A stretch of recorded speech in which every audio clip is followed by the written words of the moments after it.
मैं doctor Sandeep Gupta, health tips नामक channel में आपका स्वागत है। आज हम बात करेंगे गैस्ट्रोएसोफेजियल रिफ्लक्स डिजीज़ यानी GERD के बारे में,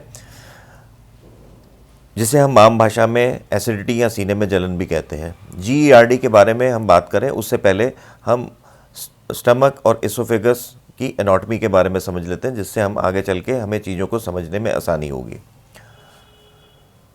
हमारा खाना जो होता है, जब हम खाना खाते हैं तो हमारी ओरल कैविटी से होता हुआ इसोफेगस में जाता है या फूड पाइप में। इसोफेगस और ओरल कैविटी में मीडियम एल्कलाइन होता है, क्षारीय होता है, और जब इसोफेगस से खाना स्टमक में आ जाता है तो वहाँ पर मीडियम एसिड होता है, जो हमारे खाने को पचाने में मदद करता है और खाने के साथ में जो बैक्टीरिया और वायरस आ जाते हैं उनको ख़त्म करता है। स्टमक और इसोफेगस के बीच में एक वैल्व होता है जिसे हम कहते हैं लोअर इसोफेजियल स्फिंक्टर, यानी LES शॉर्ट फॉर्म में कहते हैं। जब खाना एक बार इसोफेगस या फूड पाइप से स्टमक में आ जाता है तो वापस नहीं जा सकता जब तक कि उसमें कोई परेशानी ना हो।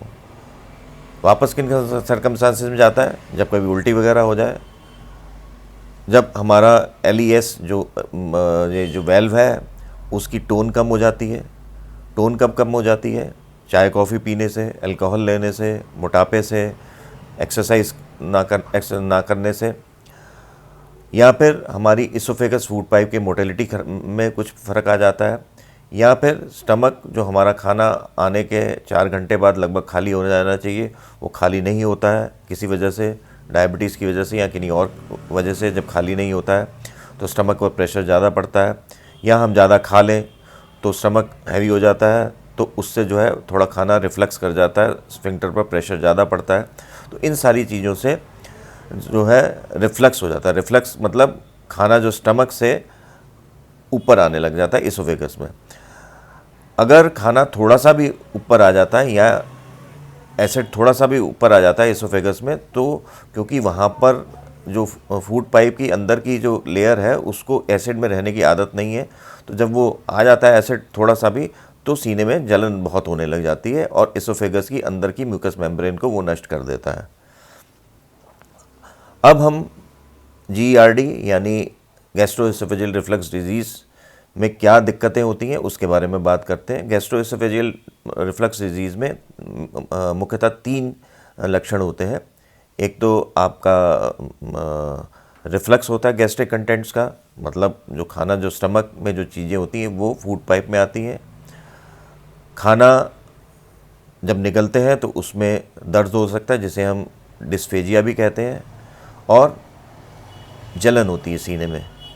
तो ये 3 लक्षण हैं: सीने में जलन, खाना खाने में निकलने में दिक्कत, और आपका रिफ्लक्स होता है गैस्ट्रिक कंटेंट्स का।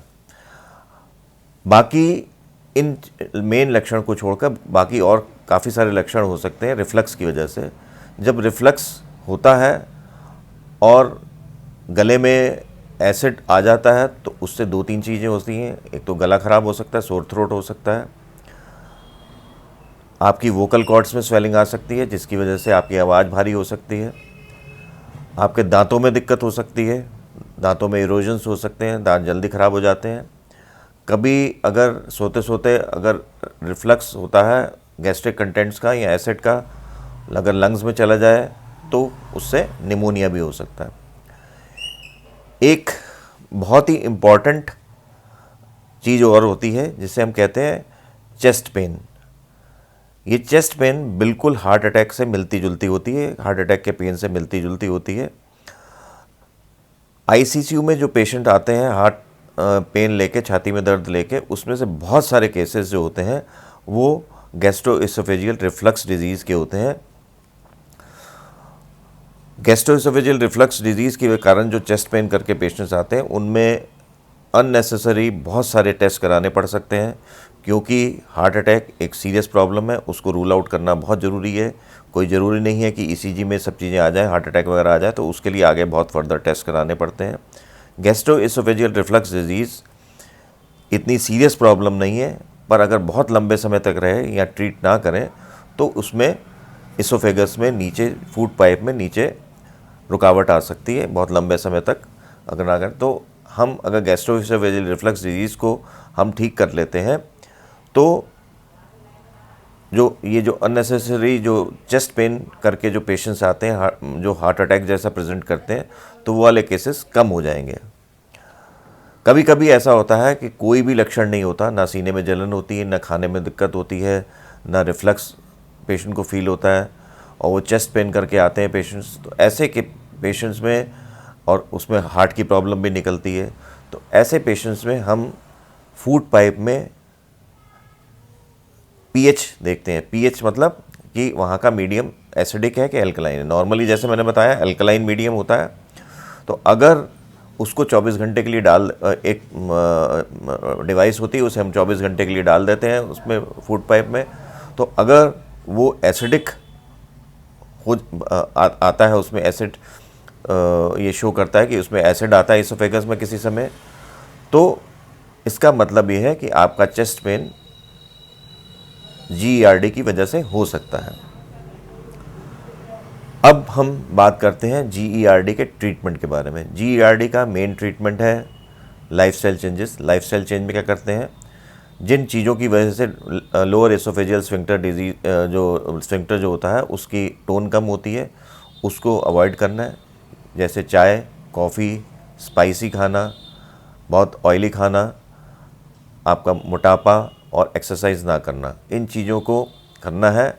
और साथ में आपको जो है खाना जो है, रात का खाना जब खाते हैं तो उसके 3 घंटे या 4 घंटे के बाद कोशिश करें कि सोएं।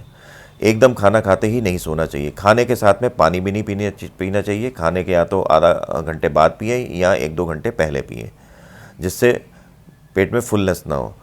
स्मॉल फ्रीक्वेंट मील्स लीजिए, थोड़े थोड़े खाने बार बार लीजिए, एक बार में बहुत ज़्यादा खाना मत खाएं।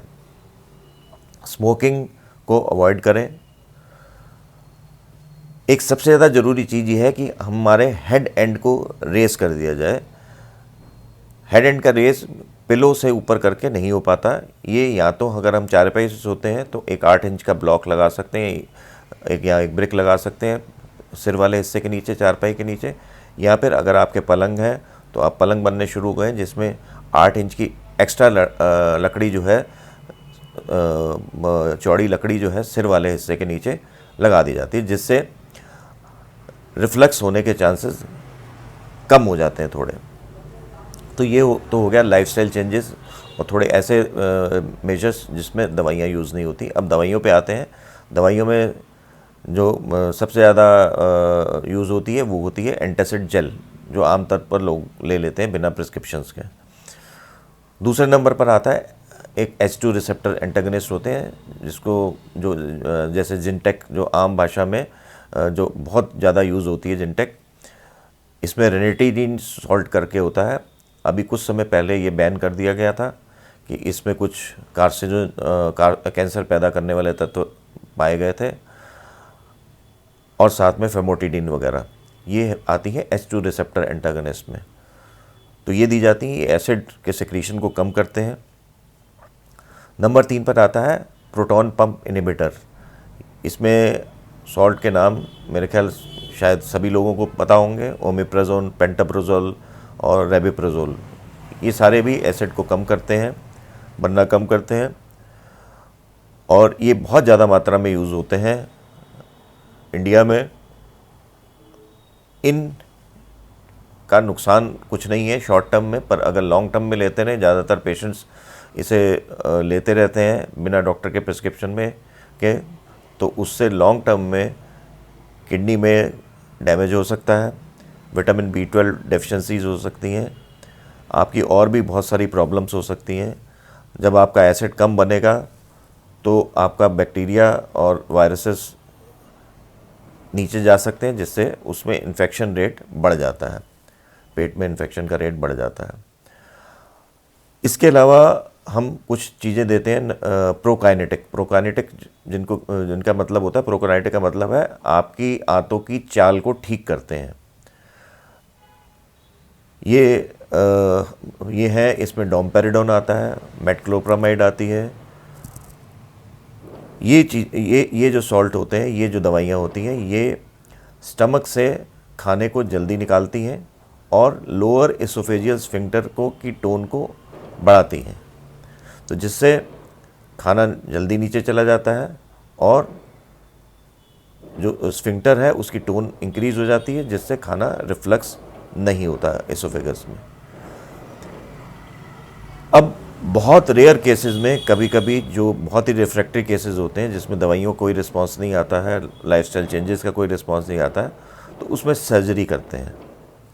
सर्जरी ज़्यादातर उन केसेस में करते हैं जिसमें एक परेशानी होती है जिसे कहते हैं हाइटस हर्निया, जिसमें आंत का कुछ हिस्सा हमारे डायफ्राम, पेट और जो हमारे थोरैक्स, जो लंग्स के बीच में एक पर्दा होता है, मस्कुलर पर्दा होता है, उसके अंदर हर्निएट कर जाता है आंत का कुछ हिस्सा, जिससे हमारा लोअर एसोफेजियल स्फिंक्टर की टोन कम हो जाती है।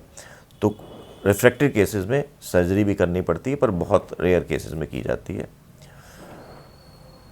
तो गैस्ट्रोएसोफेजियल रिफ्लक्स डिजीज़ बहुत ज़्यादा सीरियस प्रॉब्लम नहीं है, पर बहुत ज़्यादा कॉमन है और इंडिया में तो बहुत ही देखने को मिलती है।